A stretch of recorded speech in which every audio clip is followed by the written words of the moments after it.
This is part 4 of the Craftsman Emerson Gen 4 Rebuild series. If you haven't seen part 3, click the link at the top of the screen. In this video, we'll be soaking the parts in citric acid to remove rust and then polishing the column. Hello everyone, I'm Jeff and welcome to my shop. We got a lot to cover, so let's get to it. At the end of part 3, we were applying the paint stripper to some of the parts, and now it's time to remove that paint stripper. For the large items, like this head casting here, I usually just use a pressure washer. I got a cheap one that I got from Harbor Freight or Northern Tool or one of those places. And it does a pretty good job of removing the paint stripper and remaining paint. However, this paint that's on this head is really on there. So it didn't come off as much as I wanted it to. It came off a good bit, and we're just going to paint over it. But we want to make sure we remove all of that paint stripper before we go any further in the process with this head casting. And we did the same with the table. And as you can guess, this gets really messy. But this beats trying to sit there with a wire brush and scrub stuff. So there's the base. I don't think there was really that much paint left on it. That base was just a big block of rust. So I think the rust had basically destroyed all the paint that's on the base. So obviously we're removing it from both sides. Make sure you get all the nooks and crannies.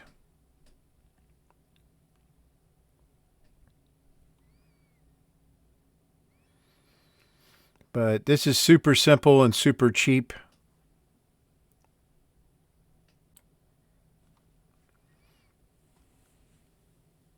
So next we're going to go ahead and remove the simple green, or remove the column from the simple green. We had soaked this column for about 24 hours in simple green. I don't always soak my columns, but I had a bunch of waste simple green that I wasn't going to be recovering, so figured I may as well use it. But just like all your other parts, you're going to remove that item from the simple green and then rinse it off really well before we move to the next step, which will be citric acid.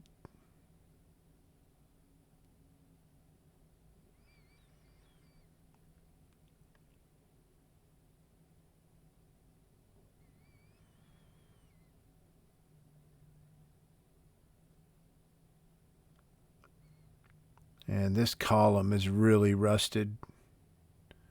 All these parts are really rusted, but you remember how hard it was to get the head casting off of the column. So we'll rinse out the 4-inch pipe.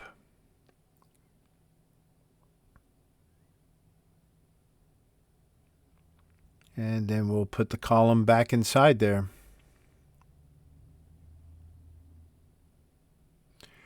So for citric acid, you're going to soak your items for 24 hours. And you're going to mix basically 1 tablespoon per gallon of water. So we'll just put the column back in there carefully. Make sure we don't blow that end cap off of the end. And then stand it back up and strap it to that column. For my deck.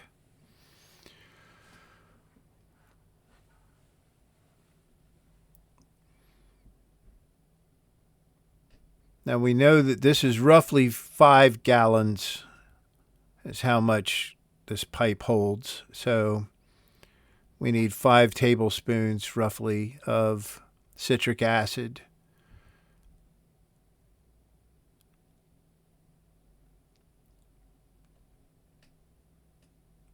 So we'll just take a 5-gallon bucket, and this is the citric acid I use. I get this stuff off of Amazon. You can buy like a 10-pound bag for like 30 or 40 bucks, and it'll last you a good long time. So we got, I may have done 6, but you know, no big deal. And then we'll go ahead and add water into that bucket and start dissolving the citric acid.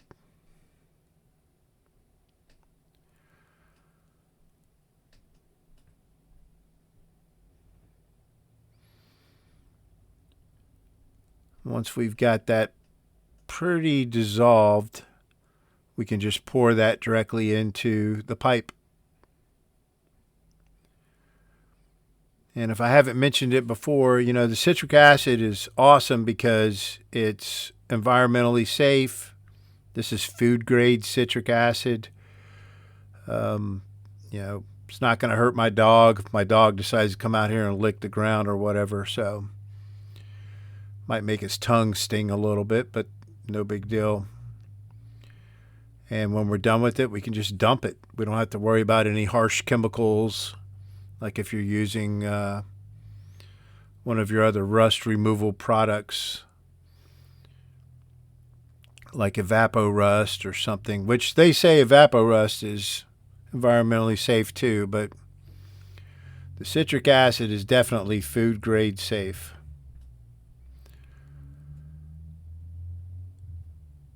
So we'll fill that pipe up and top it off with the hose.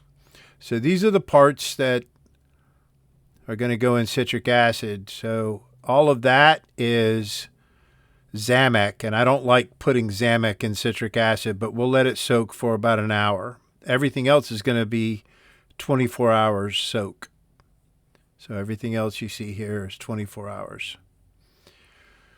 So I got a really big bin because the base for the drill press is pretty big, and trying to find something at like Home Depot for you to fill it up and then soak it in is really hard. I mean, over the years I've like got stuff that I can fit half of it in, and I'll soak it and then I'll flip it and soak it, and it's just a pain in the butt. I think I paid like 65 bucks for this big bin from Zorro or one of the companies like that online. And it's ginormous and super tough, so I don't have to worry about it breaking or anything.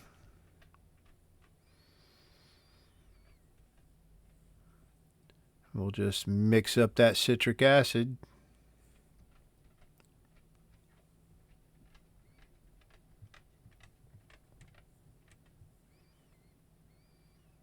And then we'll start putting parts in there.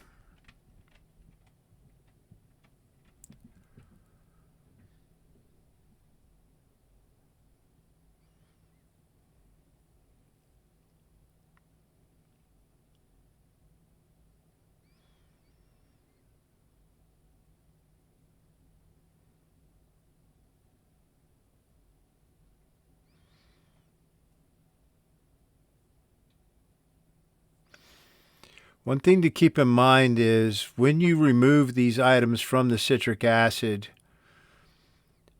it's best that you're ready to work with them at that point, because if you let them sit, they're going to rust again. And that's kind of one of the issues I'm running into now. Most of these parts I let soak for a day or two, and then I pulled them out and rinsed them off and dried them off, and then let them sit for a week or two before I started doing anything with them. So a lot of them got some rust back on them. So this smaller bin is what I'm going to put the Zamek parts in, just so we know the stuff that we're only going to soak for an hour or so.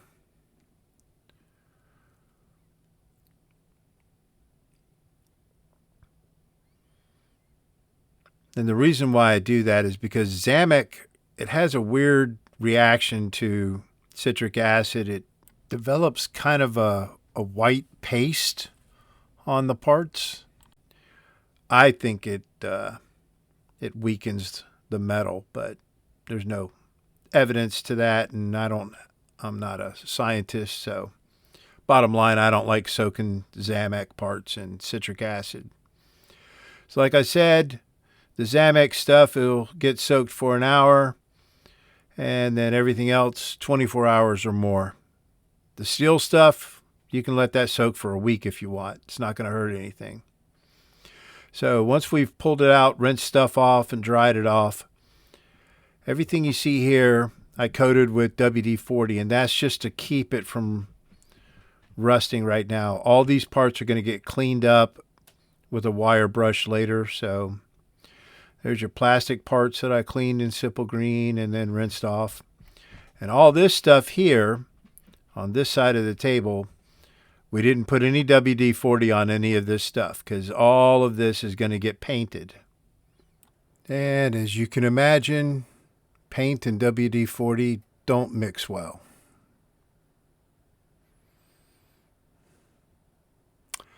So, this is a poor man's lathe.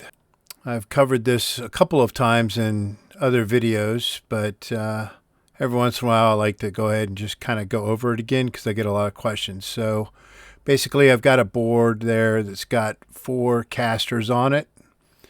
One of my casters is about dead, so I need to replace that. But I just screw that board down to my workbench, and then we'll balance the column on those 4 casters.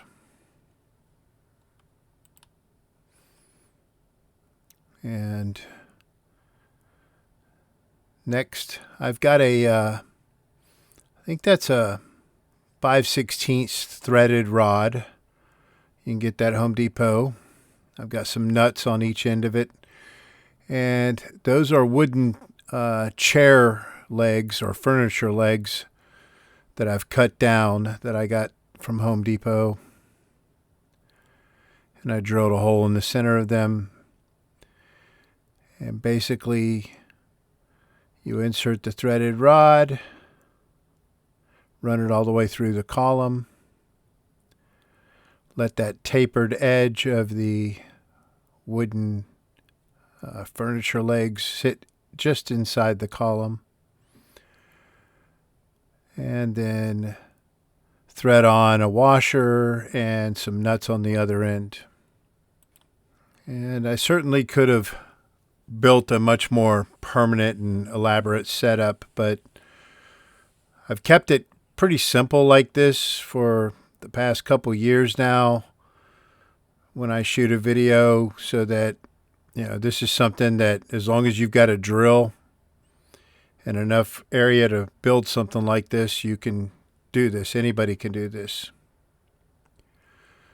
But I've got just a cheap Harbor Freight drill that I'll be using to power this. So on the end down here by the camera, I've sanded away the threads on that threaded rod so it's just smooth. And we'll chuck that inside this drill after we line the drill up. And I've just got some 2x4s that I've screwed together to act as a rest for that drill. Then I just screw that 2x4 assembly to my workbench.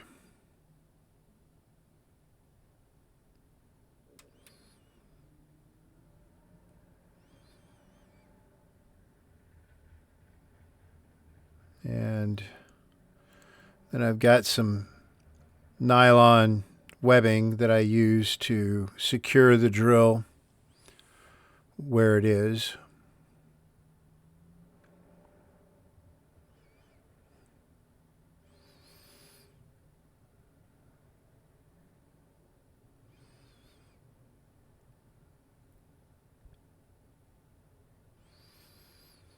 Now, since the inside of the column is not perfectly circular and those wooden furniture legs are not perfectly circular.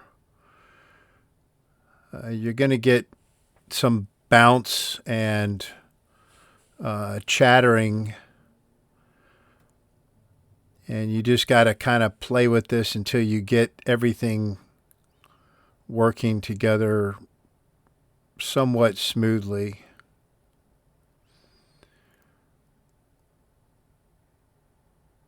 And you'll see what I mean here in a second when we start it up.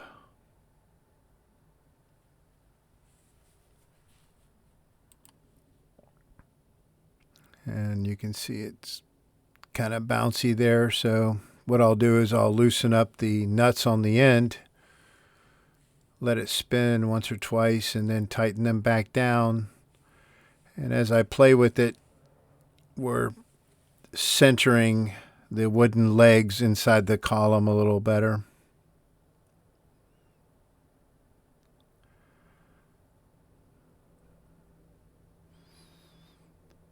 But that takes a few minutes to get all that set up. So next thing we're going to do is we're going to be sanding. This is dry sanding, and I'm going to start with a 60 grit. Depending on the condition of the column that you're going to be working on, you can, decide whether or not you want to go all the way down to 60 or not. But on this column with all the rust, I'm starting off with 60. And I will go all the way down the column and then come all the way back, just like I'm moving here, about this speed. So I used to do this dry sanding by hand, and I don't know, sometime last year I decided, you know what, I've got this orbital sander, I may as well use it. So, and it does a pretty decent job. So, like I said, we're using 60 grit here. We're going to go 60, 80, 100, 120, 180, 200, 220, and then 320. And you don't necessarily have to do all of those steps.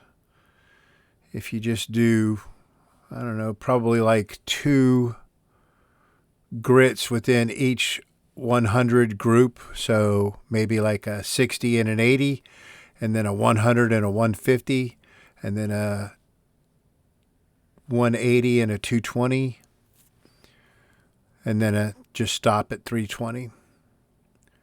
But that's kind of my process on sanding the columns. So that's what it looks like after just 60 grit.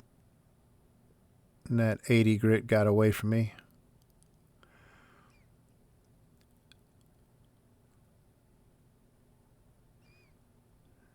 And like I said, you're just going to work your way down and then work your way back.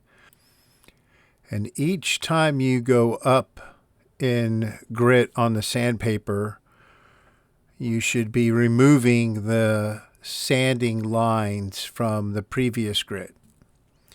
So if you skip a bunch of steps there, you're going to end up with a lot of lines in your column, and it's not going to polish like you want it to.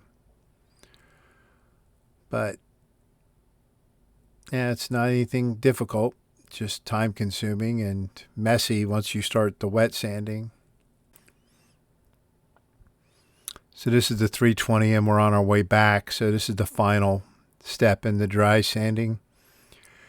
And if you don't want to polish your column, if you just want it to have a satin finish, this is a good place to stop. But we're going to be polishing this column.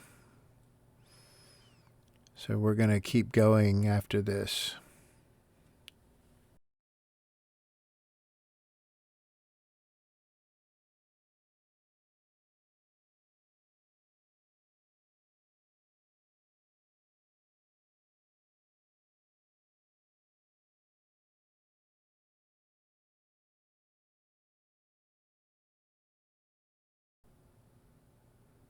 And that's what it looks like at 320.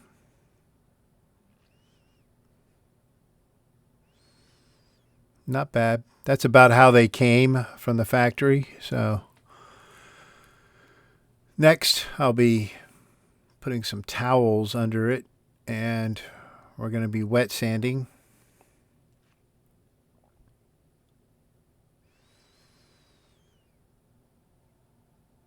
So we need a plastic bin with some water in it, and we need the wet sanding paper. So for this, we're going to be going 400, 600, 800, and 1,000. Those are the grits we'll be using.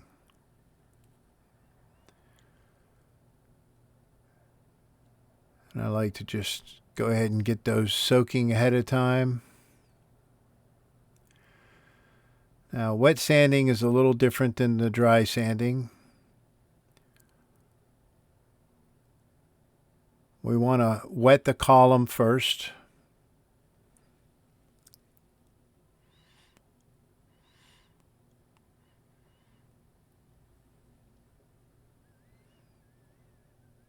And this is where it starts to get messy.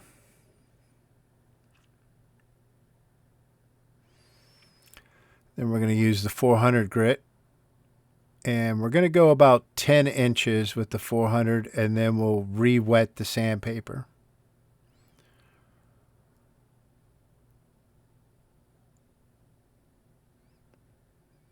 And just like on the dry sanding, we're going to go all the way down the column and then come all the way back, and then we'll be changing grits. But in between each grit change, you're going to wipe down the column.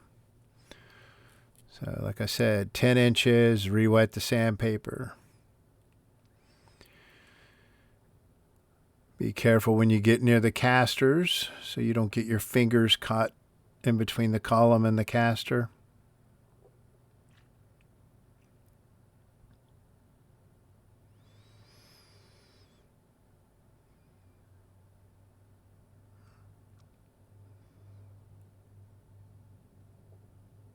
And still, this isn't anything difficult. This is something that everybody could do.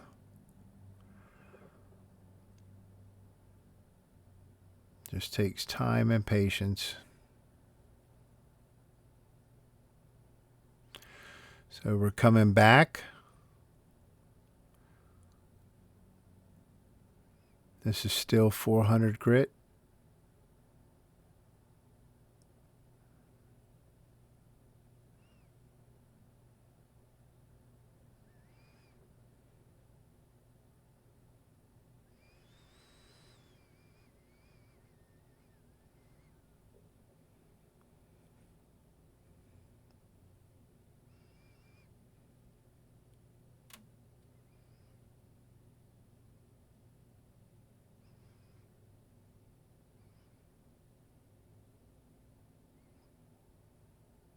And once we're done,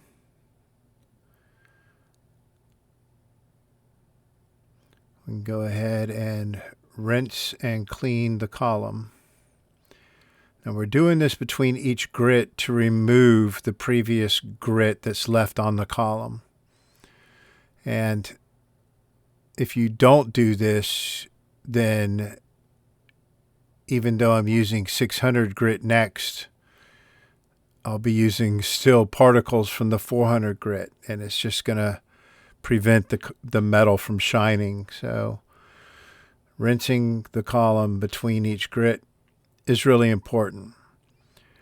And this is the same process that we're going to be doing with a lot of the parts on the lathe in video number 5 probably.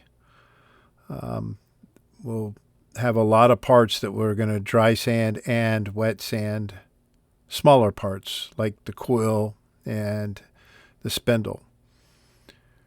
And this is the same process though in wet sanding. Doesn't change. This is just a bigger version of it. But here we are finishing the wet sanding with the 1,000.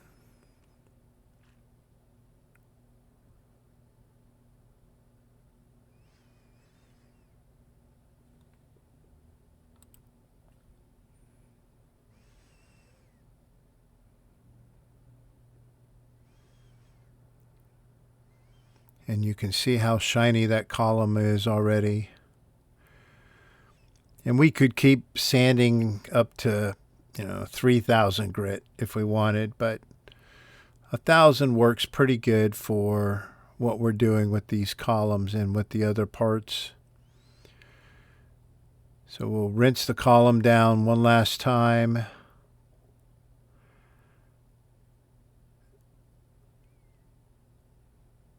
And then we're going to dry the column off.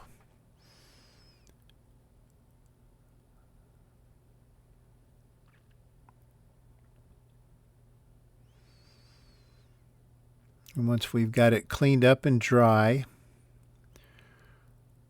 we're going to be applying, well, we can get all that stuff out of the way. We're going to be using Mother's Mag and aluminum polish. And I need to go get a new can tomorrow, I think. But this stuff works miracles. If you've seen any of my other videos, you already know how great this stuff is. But basically, it will take this steel from where it is now and polish it up to look like chrome.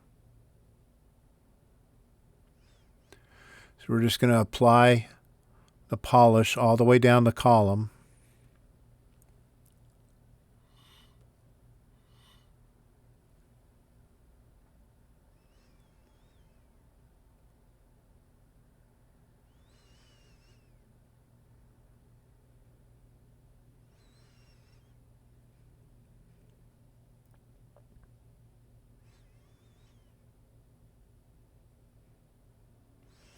And then I use ShamWows. I know it sounds ridiculous, but they polish this stuff pretty good. So I just buy a pack of ShamWows off of Amazon, and then I cut them into strips.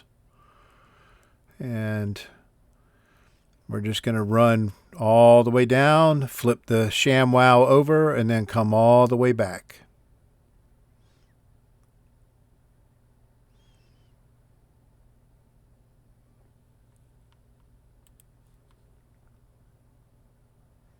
And here we are coming back towards the camera.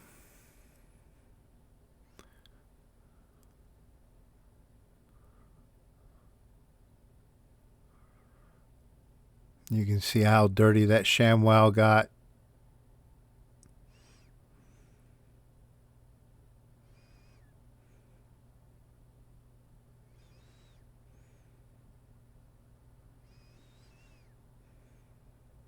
So super simple.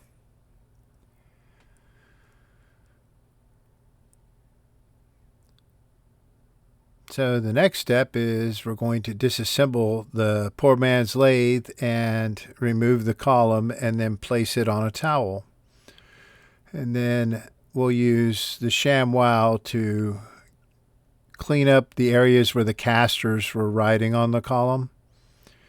Usually get some caked up polish there.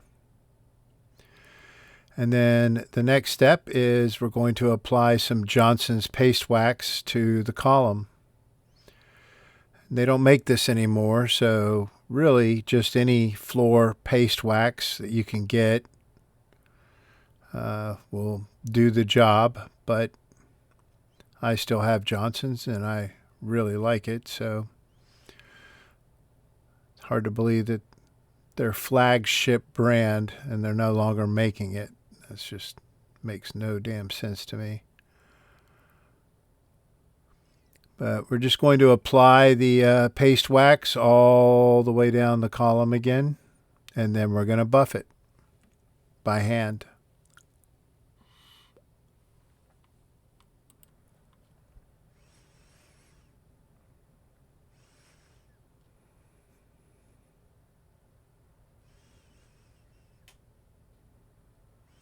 But what this is doing is it'll protect the metal and keep it from rusting. And if you're in a high humidity area like I am in Georgia, about once a year you're going to want to do this to your columns. You don't have to, disassemble your drill press or anything like that. You can just do the area that's exposed on the drill press. But yeah. This keeps the rust away for bare metal. And the last thing we're going to do, we'll put some cardboard on the floor, rest the column on top of it, and coat the inside of the column with WD-40. So this is the only time that I use WD-40 for kind of a final application. Most of the time WD-40 is just kind of a stopgap holding action to slow rust down. So we'll just set that column aside and continue with the rest of the rebuild. Video number 5 won't be coming out until January 8th, so this is the last video for 2023. I hope you enjoyed it. If you did, please like and subscribe. I appreciate all the comments and questions and all the support that I get from you guys. So until next year, Merry Christmas, Happy Holidays, and I will see you next time.